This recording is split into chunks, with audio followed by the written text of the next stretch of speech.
নমস্কার সবাইকে, গল্পকথক চ্যানেলে আপনাদের সকলকে স্বাগতম। প্রেমের গল্পের পর একটু স্বাদ বদল করা যাক। আজ গল্পকথক আপনাদের জন্য নিয়ে এসেছে এমন এক অলৌকিক কাহিনী, যার ব্যাখ্যা পাওয়া হয়তো বাস্তবে অসম্ভব। লেখক বিভূতিভূষণ বন্দ্যোপাধ্যায়ের লেখা গল্প রহস্য। তাহলে চলুন শুরু করি আজকের গল্প।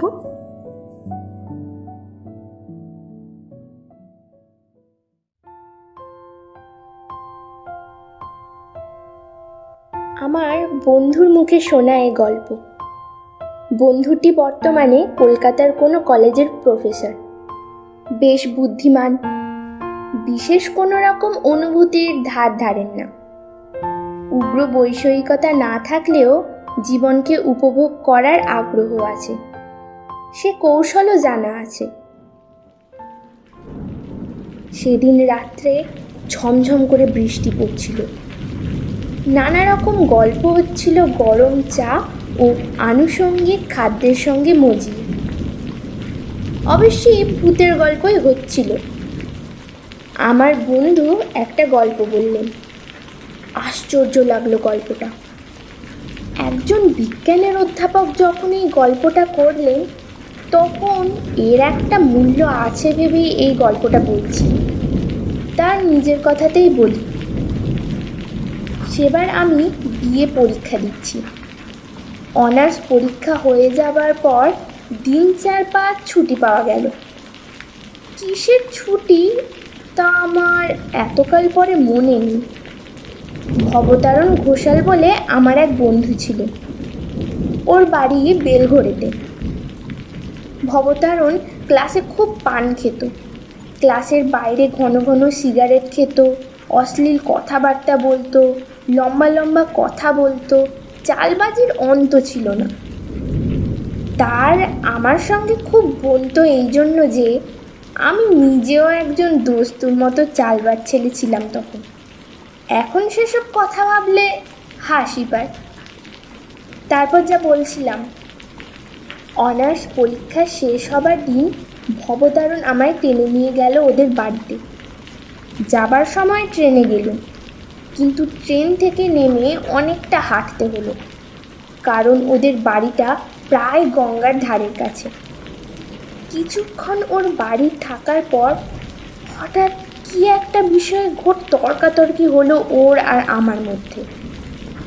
এমন চরমে উঠল সে তর্ক যে দুজনের মধ্যে হাতাহাতি হবার উপক্রম। হায় রে সেসব দিন, এই রোদ এই মেঘ। তখনকার জীবনে তাই ছিল স্বাভাবিক। যাই হোক, আমি ভয়ানক রেগে ওদের বাড়ি থেকে সেই সন্ধ্যাবেলায় বেরিয়ে পড়লুম। এমন জায়গায় ভদ্রলোকের থাকতে আছে? ব্যারাকপুর ট্র্যাঙ্ক রোড বেয়ে হনহন করে হাঁটছি কলকাতা মুখে। দিব্যি ফুটফুটে জ্যোৎস্নারা, মাঝে মাঝে এক আধখান মোটর দ্রুতবেগে চলেছে কলকাতার দিকে। সম্পূর্ণ নির্জন রাস্তা, একবার একটা মাতাল কুলি ছাড়া আর কোনো লোকের দেখা পাইনি। হঠাৎ আমার মনে হলো এতটা রাস্তা একটানা হাঁটতে পারবো না, একটু বিশ্রাম দরকার। ডাইনে বাঁয়ে চাইতে কিছু দূর গিয়ে একটা বাগান বাড়ি দেখে তার মধ্যে ঢুকে পড়ল। বাইরে থেকেই আমার মনে হয়েছিল এ বাগান বাড়িতে লোকজন কেউ থাকে না, আছে হয়তো একটা আধটা উড়ে মালি। তাকে 2-4টে পয়সা দিলে বাগানের মধ্যে বসে একটু বিশ্রাম করতে দেবে। এখন নিশ্চয় একটা পুকুর আছে বাগানে, নিশ্চয় তার ঘাট বাঁধানো। এমন গ্রীষ্মের দিনে জ্যোৎস্না রাত্রে পুকুরের বাঁধা ঘাটে কিছুক্ষণ বিশ্রাম করবার আনন্দ অনেক দিন পরে হয়তো কপালে জুটে যাবে। বাগানের মধ্যে ঢুকে মনে হলো এ বাগানে লোকজন কেউ বাস করে না, ঘন ঘন কেউ আসেও না। লাল কাকড়ের পথগুলোর ওপরে 1 হাত লম্বা উলু ঘাস, ফুলের ক্ষেত আর আগাছার জঙ্গলে ভর্তি।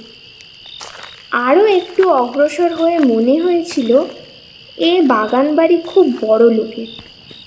অন্তত যে সময়ে বাগান বাড়ি তৈরি হয়েছিল সে সময়ে মালিকের অবস্থা ছিল খুব ভালো।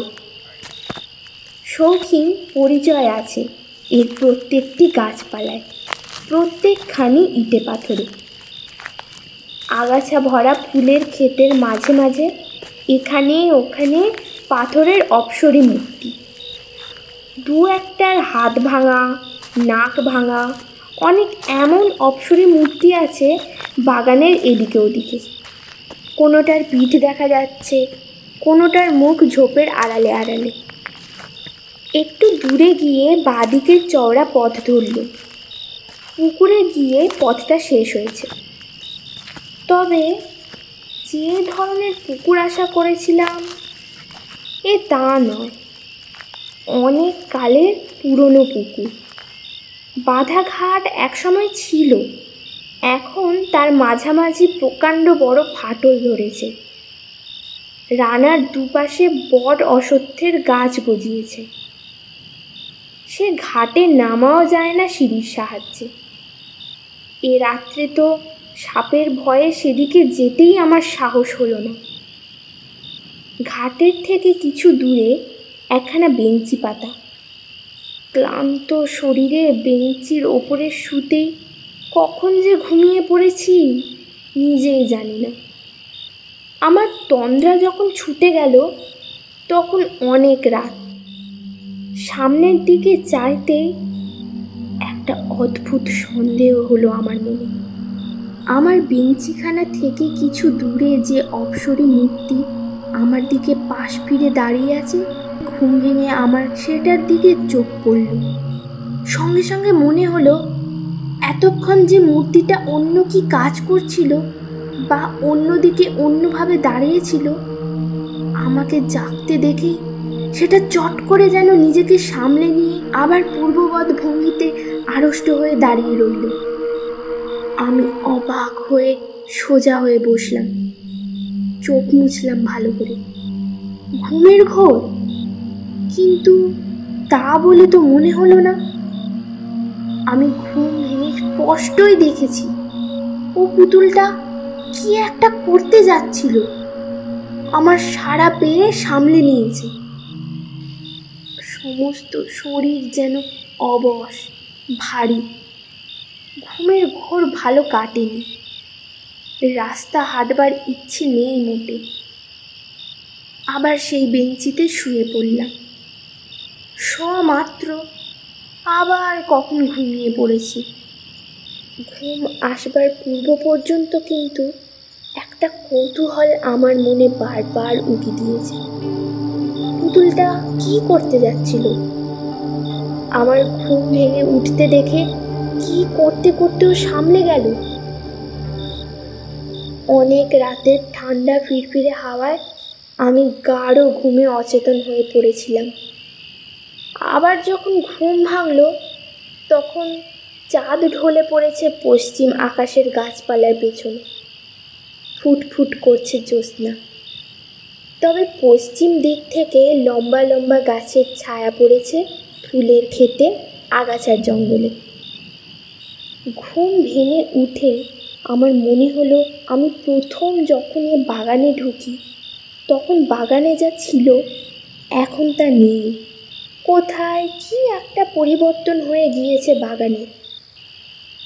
ঘুমের ঘোর যতই ভাঙতে লাগলো আমার মনে এ ধারণা ততই বদ্ধমূল হতে লাগলো। আগে যা ছিল তা এখন যেন নেই। কি একটা বদলে গিয়েছে, অথচ কি সেটা বুঝতেও পারছি না। কি বদলে গেল, কোথায়? হঠাৎ আমার চোখ পড়ল সামনে। চোখ ভালো করে মুছলাম। পরিবর্তন ওখানেই হয়েছে যেন। আগে যা ছিল এখন তা নেই। কিন্তু কি পরিবর্তন, কি বদলে গেল? 1 মিনিট কি 1.5 মিনিট কেটে গেল। সঙ্গে সঙ্গে সারা দেহে বিদ্যুতের স্রোতের মতো বয়ে গেল, সম্পূর্ণ আড়ষ্ট ও অবশ করে দিয়ে আসল সত্যটি আমার চোখের সামনে ফুটে উঠল। ওই উচ্চ বেদিকার ওপর বসানো সেই অপ্সরী পুতুলটা কোথায় গেল? বেদি খালি পড়ে আছে, পুতুলটা নেই। প্রথমটা যেন বিশ্বাস হলো না। সত্যিই কি ওখানে অপ্সরী মূর্তিটা ছিল? অন্য জায়গায় ছিল হয়তো, আমি ভুল দেখেছিলাম। তা কি কখনো হয়? পাথরের অত বড় পুতুলটা গভীর রাত্রে কে নিয়ে যাবে? আমারই ভুল। কিন্তু এই অপ্সরী মূর্তি তো অন্যদিকে চেয়ে কি একটা করতে যাচ্ছিল। আমি ঘুম ভেঙে দেখেছিলাম। এই বেদিকার ওপরেই সেই পুতুলটা ছিল। না থাকলে আমি এই বেঞ্চিতে শুয়ে দেখলাম কি করে? বেশ মনে আছে, এই বেঞ্চিতে শুয়ে পুতুলটা প্রথম আমার চোখে পড়েছিল। আমার দিকে ওর পাশ ফেরানো ছিল। এও ভাবলাম আমার মনে আছে, এ ধরনের পুতুল কি ইটালি থেকে আসে, না এই দেশে তৈরি হয়? এত সব একেবারে ভুল হয়ে যাবে। কিন্তু তা যদি না হয়, তবে সেই অপ্সরী মূর্তি বা যাবে কোথায়? এত রাত্রে কে উঠিয়ে নিয়ে গেল মূর্তিটা? চোরে নিয়ে গেল? তাই যদি হয়, এতকাল এ বাগান অরক্ষিতভাবে পড়ে আছে, এতদিন কেউ চুরি করলে না, আর একজন জলজ্যান্ত মানুষ শুয়ে আছে সামনের বেঞ্চিতে, আজই চোর এসে এত বড় ভারী মূর্তিটা চুরি করে নিয়ে যাবে? না, তাও সম্ভব বলে মনে হয় না। কেন জানি না, আমার কেমন ভয় হলো। গা ছমছম করতে লাগলো। রাত আর বেশি নেই। এ বাগানে শুয়ে থাকার দরকার নেই। আস্তে আস্তে কলকাতা মুখো হাঁটা দিই। যেমন এ কথা মনে আসা, অমনি আমি বেঞ্চি থেকে উঠে পড়লাম। পুকুরের ঘাটে নেমে চোখে মুখে জল দিয়ে নেব বলে ঘাটের দিকে যাচ্ছি। এমন সময় আবার অবাক হয়ে দাঁড়িয়ে রইলাম। বাঁধা ঘাটের ঠিক ওপরে আমলকি তলায় যে স্ট্যাচুটা ছিল, সেটাই বা কই? সেটার হাত ভাঙা ছিল বলে আরো বেশি করে আমার দৃষ্টি আকর্ষণ করেছিল। ওই তো তার শূন্য বেদিটা পড়ে আছে। মনে কেমন সন্দেহ হলো। বাগানের চারিদিকে চেয়ে চেয়ে দেখলুম, কত পুতুল ছিল এখানে ওখানে, বনের ঝোপের মধ্যে, আড়ালে আড়ালে। সাদা পাথরের পুতুলগুলো ফুটফুটে জ্যোৎস্নায় ঝকঝক করছিল। এখানে তেমনই সাদা জ্যোৎস্না বাগানের সর্বত্র। কিন্তু কোন সে অপ্সরী পুতুলগুলো? একটাও তো নেই। এক রাত্রে কি বাগানের সব পুতুল চুরি গেল? এই রাত্রিটার জন্যে কি চোরেরা ওত পেতে বসেছিল? আশ্চর্য! বোকার মতো চারিদিকে চেয়ে চেয়ে দেখতে লাগলাম। এতক্ষণে বুঝলাম, ঘুম ভেঙে উঠে যে ভাবছিলাম বাগানের কোথায় কি পরিবর্তন হয়েছে, সে হলো এই পরিবর্তন। বাগানময় এই মস্ত পরিবর্তনটা সাধিত হয়েছে আমার ঘুমের মধ্যে। ততক্ষণে পায়ে পায়ে আমি গিয়ে পুকুরের বাঁধা ঘাটের ওপরটাতে দাঁড়িয়েছি।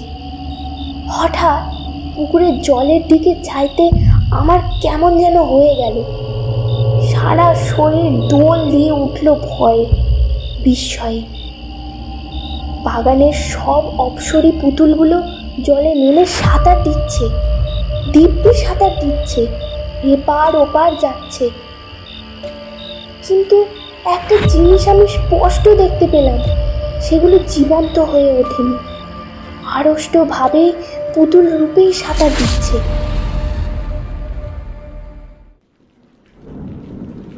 এইখানে বন্ধুকে কে প্রশ্ন করলে, আপনি স্পষ্ট দেখতে পেলেন? অধ্যাপক বন্ধুটি আমাদের মুখের দিকে চেয়ে বললেন, অনেক দিনের কথা হয়ে গেল বটে, কিন্তু আমি আজও ভুলিনি সে রাত্রের কথা। সে দৃশ্য আজও আমি দেখছি চোখের সামনে। মাঝে মাঝে যেন দেখি। বিশ্বাস করা না করা অবশ্যই আপনাদের ইচ্ছে। আমি কাউকে বলিও নি বিশ্বাস করতে। আমি বললাম, সিদ্ধি খেয়েছিলেন বন্ধুর বাড়ি বেলঘড়িতে, বা আমি ওসব ছুতাম না তখন, এখনো তাই। বিশ্বাস করুন এই কথাটা। সকলের রুদ্ধ নিঃশ্বাসে শুনছিলাম। আমরা বললাম, তারপর? বন্ধু বলতে আরম্ভ করলেন আবার। তারপর চুপ করে দাঁড়িয়ে রইলাম এক দৃষ্টে সেদিকে চেয়ে। আমার মনে হলো আমি পাগল হয়ে গিয়েছি, কিংবা আমার কোনো শক্ত রোগ হয়েছে। যা দেখছি এসব কি? বেশ মনে আছে, পশ্চিম দিকের পাঁচিলের গায়ে একটা তাল কি নারকেল গাছ ছিল। চাঁদ তখন গাছটার ঝাঁকড়া মাথার ঠিক আড়ালে। সেই ছবিটা বেশ মনে আছে আমার। আবার তখনই চোখ নামিয়ে পুকুরের দিকে চাইলাম। সেখানে সেই অদ্ভুত অস্বাভাবিক দৃশ্য। সব সাদা সাদা বড় মর্মর মূর্তিগুলো জীবন্তের মতো জলকেলি করছে পুকুরের জলে। আমার মাথা ঘুরে গেল যেন। নিজের ওপর কেমন একটা অবিশ্বাস হলো। সেখান থেকে মারলাম টেনে ছুট। একেবারে সোজা দৌড় দিয়ে ফটকের কাছে এসে যখন পৌঁছেছি, তখন আমার মনে হলো, অবশ্যই হলপ করে বলতে পারবো না সত্য কিনা, তবে আমার মনে হলো যেন অনেকগুলো মেয়ে খিলখিল করে একযোগে হেসে উঠল। হাসির একটা ঢেউ যেন আমার কানে এসে পৌঁছলো। পরক্ষণে আমি একেবারে ব্যারাকপুর ট্র্যাঙ্ক রোডের উপরে এসে পড়লাম। এবার আপনারা যে প্রশ্ন করবেন তা আমি জানি, সেখানে আর আমি গিয়েছিলাম কিনা। পরদিনই গিয়েছিলাম, একা নয়, 3টি বন্ধু সঙ্গে করে। গিয়ে দেখলাম পুরনো ভাঙা বাগান বাড়ি, আগাছার জঙ্গলে ভরা ফুলের ক্ষেত, অনেকগুলো হাত ভাঙা নাক ভাঙা অপসরী পুতুল এদিকে ওদিকে বন জঙ্গলের আড়ালে পাথরের বেদির ওপরে দাঁড় করানো। কোথাও কোনো দিকে অস্বাভাবিকতার কোনো চিহ্ন নেই। হঠাৎ আমার এক বন্ধু আমাকে ডাক দিল। ঘাটের ওপরে আমলকি তলায় যে হাত ভাঙা পুতুলটা দাঁড়িয়ে আছে, একটা মোটা বিছুলি লতা মাটি থেকে গজিয়ে উঠে সেটা 2খানা পা আষ্টে পিষ্টে জড়িয়ে রেখেছে। অন্তত 1 বছরের পুরনো লতা। গত বর্ষায় এই বিছুটি লতা গজিয়ে উঠেছিল এমনও মনে হয়। লতাটার কোথাও ছেঁড়া নেই, ভালো করে পরীক্ষা করে দেখা গেল।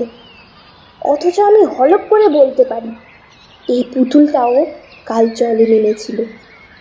অন্তত এই বেদিটা আমি কাল খালি দেখেছি, এই ঘাটের ধারেই তো দাঁড়িয়েছিলাম।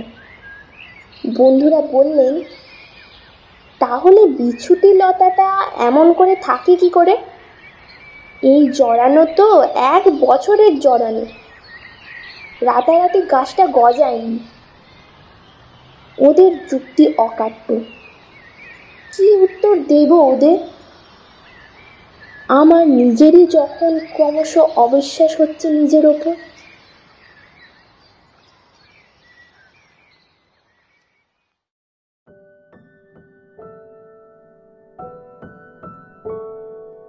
শেষ হলো আমাদের আজকের গল্প। লেখক বিভূতিভূষণ বন্দ্যোপাধ্যায়ের লেখা রহস্য। আজ গল্প পাঠে ছিল সাথী। গল্পটি শুনে কীরকম লাগলো আপনাদের তা অবশ্যই জানান আমাদের কমেন্ট করে। গল্পটি যদি ভালো লেগে থাকে তাহলে একটি লাইক দিয়ে এবং চ্যানেলটি সাবস্ক্রাইব করে আমাদের পাশে থাকবেন। যদি এরকম আরও কোনো গল্প আপনারা শুনতে চান সেগুলিও লিখে জানাতে পারেন কমেন্ট করে। খুব শীঘ্রই ফিরব আরও এরকম একটি গল্প নিয়ে। ততক্ষণ সঙ্গে থাকুন এবং শুনতে থাকুন গল্পকথক।